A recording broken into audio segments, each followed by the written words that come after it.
Yes, price is only an issue when value is not perceived. We fight over price in the absence of value. When a prospect can't detect value in your offering, they see your price as too high. What really makes a price too high or too low? I remember a tweet that I posted on Twitter saying that no matter how low your price is, there are people who still can't afford it. And no matter how high your price is, there are people who can still afford. My name is Ozias Mucheriwa, and I help businesses and individuals sell more and get better results. And I've been doing this for the past 10 years. So today, I want to share with you 5 ways through which you can make your value valuable so that you move away from fighting over price with your prospects. Value is not value until it is valued. Number 1, your value should be easy to understand. When a prospect cannot understand your value, they tend to focus on the price. And that's when they start saying that your price is too high. So you have to make your value easy to understand. So for instance, a lot of people sell their products based on complexities. For instance, in my case as a sales trainer, I may sell my services based on the number of hours. I'm sure you've seen a lot of training programs where they say that you've got 16 hours of training. You've got 48 hours of training, and someone is going to think, where am I going to get the 48 hours to be sitting and listening to this kind of training? It's not like the 48 hours have no value, but that's what you are pushing. You are pushing the time of the training and not the results. So make your offering easy to understand. What is it that they are going to get from that? So it's like saying, give me $1,000 and I'm going to give you $10,000. That's easy to understand. Invest in this program for $1,000 and it will enable you to make $10,000. So in that way, the value is easier to understand. But if I talk about the number of hours that I'm going to be trained and the number of hours that I put into that work in order for you to get it, I'm not making it easy to understand for the client. So your focus should not be on complexities, but on what the product can do. Your focus should not be on the process, but on the results. In that way, the prospect will understand the value that you are offering. Number 2, make it highly desirable. I used to get highly frustrated when I would be selling something that I know the prospect really needs, but the prospect doesn't seem to get it. Until I realized this. People don't buy what they need. They buy what they want. So if you are to make your value highly desirable, find out what they want, and then design your product along the lines of what they want.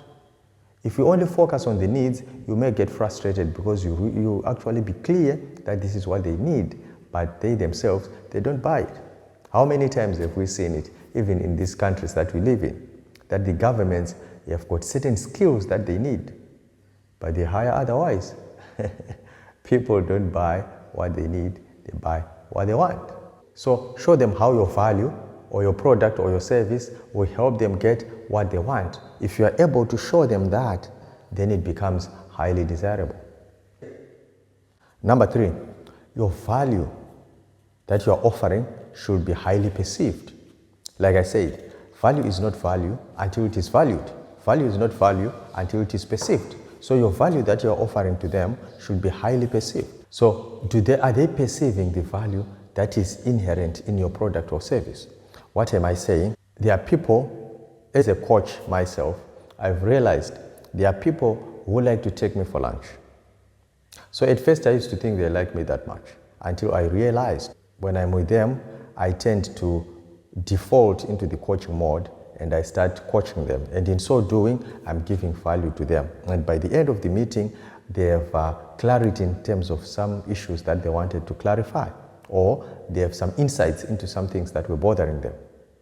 But this is not a formal coaching environment, it's just a lunch.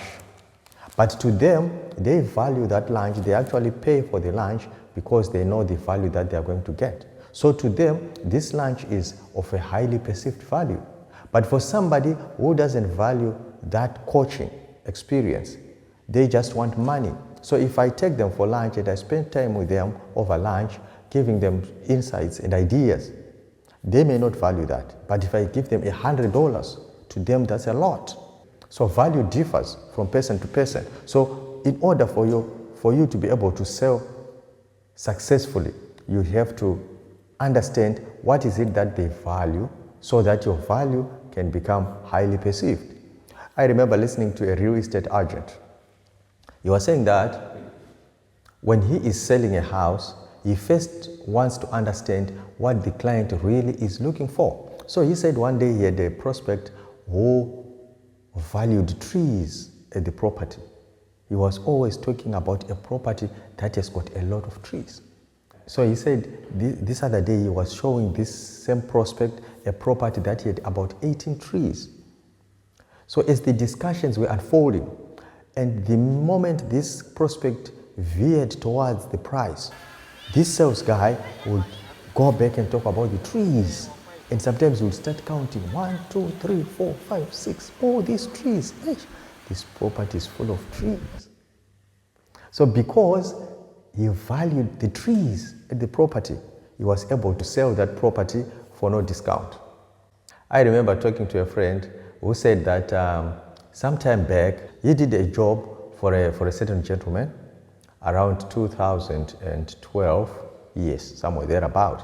He says the gentleman was supposed to pay him about $600, right? And so he said to him, what would you prefer? Can I give you $600 or I give you 10 Bitcoins? My friend opted for the $600.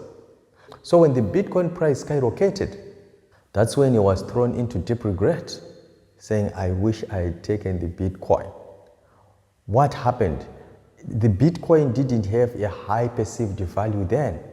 He didn't perceive the value of the Bitcoin, hence he went for the cash. So if you want to make a sale, make sure that the product that you are offering is high perceived value. Then number 4, reduce or eliminate risk. When prospects are hesitating to buy, it's simply because they are foreseeing a risk, or they want to avoid a risk, or they want to avert a risk.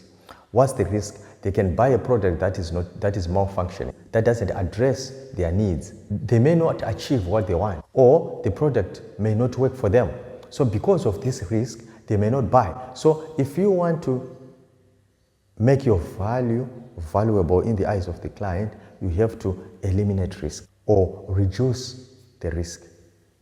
As an example, in my sales training and coaching, there are clients who buy my high ticket offer, where I train them and then I go and teach them the practicality of sales, where I actually go to their office and we go together to the meetings, we do everything together with them so that they can master the skill and the art of selling. So in order to eliminate the risk, I tell them, if we don't get the desired results, I will stick with you until we get those results, even beyond the stipulated time of the coaching. Why? I want to eliminate the risk of them buying a product that will not serve them. Although I know that won't happen because the results are guaranteed. It's a process that I've proved and tested. Number 5, make it easy to get. The value that you are offering to a prospect should be easy to get. For example, what Amazon did. Amazon realized that people wanted to read books, but they had issues. You'd walk into a bookstore and then you have to move all over the place looking for the book that you want. And at the end of the day, the book is not there. You approach the sales agents and they tell you that the book is not available, but you can leave your phone number and then we can call you when the book is available. You come and pick it. You are traveling, you are at an airport, and you may come back or you may use another airport. So it's quite an inconvenience. So what did they do? They made books easy to get. You just go to Amazon.com and you buy with a click. The book is automatically and wirelessly dropped to your phone, to your iPad, to your MacBook, to your computer, wherever you want to read from. It's easy to get. So you have to make your offering easy to get. So these are the 5 ways that I believe if you apply in your sales process, you can get better results. Make sure your focus is on the client and address these 5 steps. to make sure that your value is more valued. Because in the absence of value, there is price issues. If you haven't subscribed to this channel, I would encourage you to